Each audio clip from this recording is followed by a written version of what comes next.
Arrivé au pouvoir en 2002, Luiz Inácio da Silva de Lula a effectué 2 mandats à la tête du Brésil avec des résultats confortables. Empêtré dans des affaires judiciaires depuis quelques années, l'ancien président a été condamné et mis en prison pour corruption et blanchiment d'argent. Malgré tout, le Parti des travailleurs qu'il a fondé en 1980 l'a désigné pour conduire le combat de la prochaine élection présidentielle. Une candidature inédite qui ne fait pas l'unanimité aussi bien au Brésil qu'en Guyane. Je suis étonnée de voir un ancien président qui a sanctionné quand même une loi qui s'appelle Ficha Limpa, ça veut dire casier judiciaire vierge, être candidat.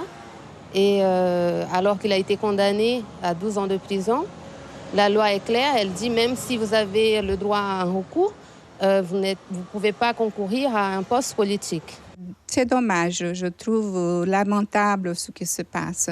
Il faut maintenant que nous, les électeurs, on soit assez sages, assez intelligents pour choisir, pour analyser le candidat qui mérite notre vote. Je trouve que c'est aberrant et je pense que ça ne se passe qu'au Brésil d'avoir un candidat au présidentiel qui soit en prison. Et c'est vraiment très inquiétant. Je m'inquiète pour le futur du pays. J'espère qu'il ne passera pas. Le Lula, pour moi, c'est le meilleur. Après, les restes, pour moi, c'est les pires. Ouais. Le Lula, même tout ce qui est arrivé avec lui, pour moi, c'est le meilleur. Il a fait beaucoup de choses, mais après, il nous prend des choses et on n'a plus confiance en Lula. On n'a plus confiance en lui. J'ai toujours dit qu'il faut une réforme politique. Il faut couper tout ce qui est privilège. Le Brésil souffre. Moi, je trouve triste de voir mon Brésil dans cette situation.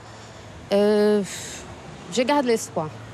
En attendant, 12 candidats sollicitent les suffrages des Brésiliens pour l'élection du mois d'octobre. Mais c'est le 1er janvier 2019 que le nouveau président prêtera serment à Brasilia.